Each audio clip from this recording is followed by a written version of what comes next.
जय हिंद दोस्तों। आज हम लोग देखने वाले हैं सीडीपी का चैप्टर नंबर 2। ठीक है, जिसमें कि हम लोग पार्ट 2 आज देखेंगे चैप्टर नंबर 2 का। तो यहाँ पे आप देख सकते हैं, इसमें दिया गया है बाल विकास के सिद्धांत एवं अवस्थाएं, जिससे कि हम लोग पहले कक्षा में यानी कि पहले वीडियो में देख चुके थे बाल विकास के सिद्धांत तक। ठीक है, आज देखेंगे उसका अवस्था, यानी कि बाल विकास की कौन कौन सी अवस्था होती है। ठीक है, तो चलिए यहाँ पे देख लेते हैं। पहला यहाँ पे दिया गया है प्रसव पूर्व यानी कि प्रीनेटल स्टेज। अब देखिए प्रीनेटल स्टेज क्या होता है। तो जो बच्चा है वो गर्भ में जैसे रहता है 9 महीने तक, उसी को बोला गया है प्रीनेटल स्टेज यानी कि प्रसव पूर्व। ठीक है, तो इसमें दिया गया है कि 9 महीने या 280 दिन का जो टाइम पीरियड होता है उसी को बोला जाता है प्रसव पूर्व। ठीक है, इसमें देखिए क्या होता है कि यह अवस्था जो है माता के गर्भधारण से शुरू होता है। ठीक है, जैसे माता का गर्भधारण होता है उसी टाइम से यह स्टेज जो है स्टार्ट हो जाता है। ठीक है, जिसे हम लोग बोलते हैं प्रीनेटल स्टेज। नेक्स्ट यहाँ पे देख सकते हैं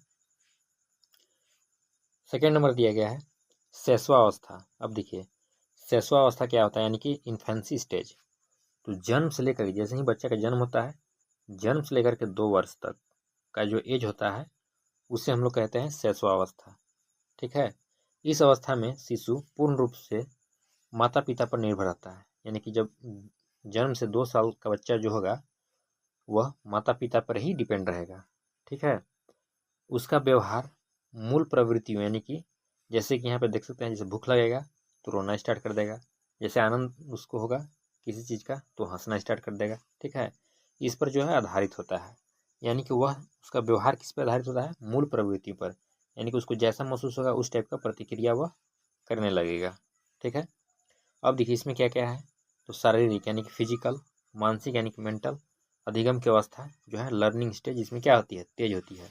आपको पूछेगा क्वेश्चन कि किस अवस्था में जो है बच्चे का विकास जो है सबसे ज़्यादा होता है, या फिर कह सकते हैं कि उसका मस्तिष्क का ज़्यादा विकास होता है। ठीक है, तो आप इसमें कह सकते हैं शैशवावस्था में। ठीक है, इसमें क्या क्या होता है कि शारीरिक, मानसिक, अधिगम की अवस्था जो है यानी कि लर्निंग स्टेज जो है वो क्या होता है, तेज होता है, यानी कि बच्चों को आप जो भी सिखाएंगे वह तुरंत सीख जाएगा। ठीक है, नेक्स्ट इसमें देखते हैं।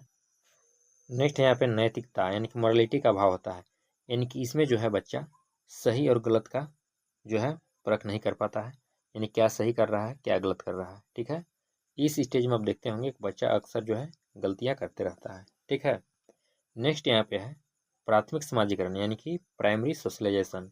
ये प्रक्रिया इसी अवस्था में होती है। ठीक है, जैसे जो है इसी अवस्था में यानी कि जन्म से लेकर के 2 वर्ष तक की अवस्था में ही बच्चा जो है धीरे धीरे करके समाज से, समाजीकरण से यानी कि समाज से कुछ सीखने लगता है, यानी कि सीखना स्टार्ट कर देता है समाज से। यानी कि जैसे मान लीजिए फैमिली में रह रहा है तो फैमिली वाले उसके जैसे जैसे करेंगे वैसे उसका कॉपी करना स्टार्ट कर देगा।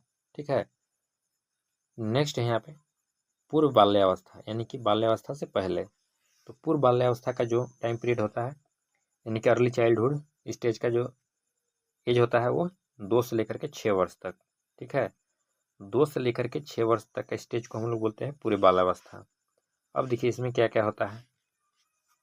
तो इस अवस्था में जिज्ञासा यानी कि क्यूरियोसिटी ज़्यादा होती है। ठीक है, 2 से लेकर के 6 वर्ष की अवस्था में जो बच्चा होता है उसमें क्यूरियोसिटी यानी कि जिज्ञासा जो है बहुत ज़्यादा होती है, किसी भी चीज़ को जानने के लिए बहुत उत्सुक रहता है। ठीक है, जैसे आप देखे होंगे किसी बच्चे को लेकर के आप कहीं जा रहे होंगे तो वह रास्ते में जो चीज़ देखता होगा उसके बारे में पूछना स्टार्ट कर देता है। ठीक है, नेक्स्ट है इस अवस्था को टॉय एज भी कहा जाता है, यानी कि खिलौने का अवस्था भी कहा जाता है। ठीक है, इस अवस्था में क्या करता है बच्चा, खिलौने से ज़्यादा खेलना पसंद करता है। नेक्स्ट है यहाँ पे यह भाषा अर्जन यानी कि लैंग्वेज एक्विजिशन के लिए संवेदनशील चरण यानी कि सेंसिटिव पीरियड होता है, यानी कि इसी स्टेज में यानी कि 2 से लेकर के 6 वर्ष तक की अवस्था में बच्चा जो है भाषा सीखना स्टार्ट कर देता है, यानी कि फैमिली मेम्बर में जो भी भाषा बोला जाता होगा वह धीरे धीरे सुन करके बच्चा जो है उसको बोलना स्टार्ट कर देता है। नेक्स्ट है यहाँ पे इस अवस्था में बच्चा कल्पनाशीलता वाले गेम में यानी कल्पनाशीलता वाले खेल में एक्टिव रूप से क्या करता है, भाग लेता है। ठीक है, नेक्स्ट है आपका यहाँ पे मध्य बाल्यावस्था यानी कि मिडिल चाइल्डहुड। इसका टाइम पीरियड होता है 6 वर्ष से लेकर के 11 वर्ष तक का। ठीक है, अब देखिए इसमें क्या क्या दिया गया है। तो इसमें आप यहाँ पे देख सकते हैं देखिए इसमें दिया गया है, इसे आरंभिक स्कूल की एज कहा जाता है, यानी कि 6 वर्ष का जब बच्चा होता है तो उसका जो है स्कूल जाना स्टार्ट हो जाता है, यानी कि स्कूल में एडमिशन उसको करा दिया जाता है। ठीक है, इसलिए इसको बोला गया है कि आरंभिक स्कूल की एज, यानी कि बच्चा जो है स्कूल जाना स्टार्ट करता है। इसे गंदी अवस्था कहा जाता है। गंदी अवस्था कहने का मतलब है कि इस अवस्था में, जैसे मान लीजिए बच्चा रोड में जा रहा है, ठीक है, तो रोड पे जाते वक्त यदि उसको कहीं गड्ढा दिख गया, ठीक है, उसमें पानी जमा है, तो उसमें खेलना स्टार्ट कर देगा। या फिर खाना मान लीजिए खा रहा है, ठीक है, तो वह खाना को क्या करेगा, अपने शर्ट वगैरह में गिरा लेता है। ठीक है, तो इसी को बोला गया है कि इसे गंदी अवस्था कहा जाता है। नेक्स्ट है, इसे स्फूर्ति की अवस्था या स्मार्ट एज कहा जाता है। स्फूर्ति का अवस्था या स्मार्ट एज कहने का मतलब क्या है कि इसमें जो है बच्चा अधिक चंचल रहता है। ठीक है, यानी किसी भी काम को करने के लिए हमेशा एक्टिव रहता है। ठीक है, और स्मार्टली तरीके से काम को करता है। नेक्स्ट है, इसे खेलों की अवस्था यानी कि गेम स्टेज कहा जाता है। ठीक है, यानी कि इसमें जो है बच्चा जो है खेलना ज़्यादा पसंद करता है। ऊपर आप देखे होंगे टॉयज यानी खिलौने की अवस्था, लेकिन यहाँ पे है खेलों की अवस्था। खेलों की अवस्था कहने का मतलब है कि बच्चा जो है इसमें खेलना ज़्यादा पसंद करता है। नेक्स्ट है, इस अवस्था में संग्रहण यानी कि स्टोरेज की प्रवृत्ति विकसित होने लगती है। यानी कि इस अवस्था में जो है, यानी कि 6 से लेकर के 11 वर्ष की अवस्था में बच्चा जो है चीज़ों को संग्रहित करना शुरू कर देता है। ठीक है, यानी किसी भी चीज़ को इकट्ठा करता है। जैसे उसको कुछ बोला गया या कुछ पढ़ाया गया तो उसको क्या करेगा, वह स्टोर करना स्टार्ट कर देता है। ठीक है, देखते हैं नेक्स्ट। तो नेक्स्ट यहाँ पे आप देख सकते हैं, तो यहाँ पे देखिए दिया गया है कि इसे टोली या समूह या गैंग की अवस्था कहा जाता है। देखिए मध्य बाल्यावस्था कहने का मतलब 6 से जो 11 वर्ष का एज है, इसमें जो है बच्चा क्या करता है, गैंग के साथ यानी कि समूह के साथ रहना जो है स्टार्ट कर देता है, यानी कि अपना गैंग बना करके चलता है। ठीक है, नेक्स्ट है यहाँ पे, इसे तार्किक चिंतन यानी कि लॉजिकल थिंकिंग की अवस्था कहा जाता है।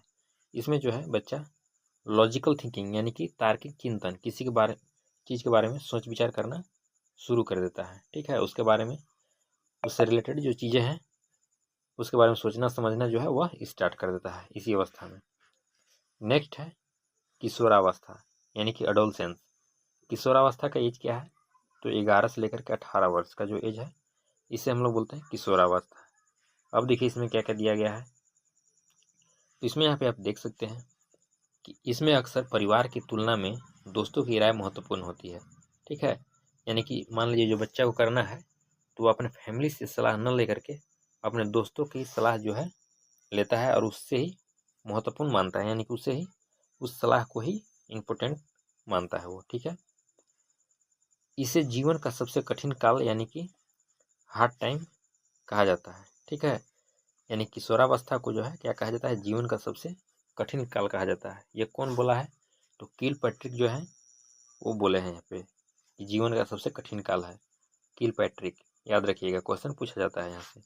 ठीक है, तो नेक्स्ट यहाँ पे देखिए दिया गया है कि इसे संघर्ष यानी कि स्ट्रगल, तनाव यानी कि स्ट्रेस, आंधी तूफान यानी कि थंडर स्टॉर्म और उलझन यानी कि कन्फ्यूजन की अवस्था कहा जाता है। ठीक है, अब देखिए आंधी तूफान की जो अवस्था है यह कौन कहा है, तो यह कहे हैं स्टेनले हॉल।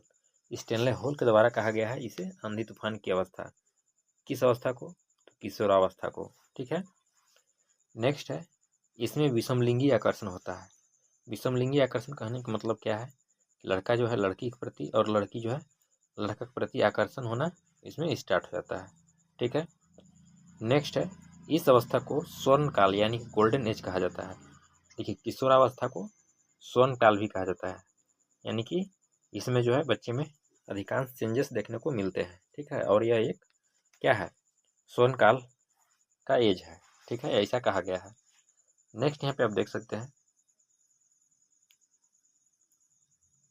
नेक्स्ट है यहाँ पे, इस अवस्था में बच्चे अमूर्त चिंतन यानी कि अब्स्ट्रैक्ट थिंकिंग करने लगते हैं। ठीक है, अमूर्त चिंतन कहने का मतलब है कि यदि आप बच्चे से पूछेंगे कि आप पढ़ लिख के क्या बनना चाहते हो, तो वह अमूर्त चिंतन के माध्यम से बता देंगे कि आगे वह क्या करने वाले हैं। ठीक है, नेक्स्ट है यहाँ पे, इस अवस्था में वीर पूजा यानी कि हीरो वर्शिप की भावना होती है।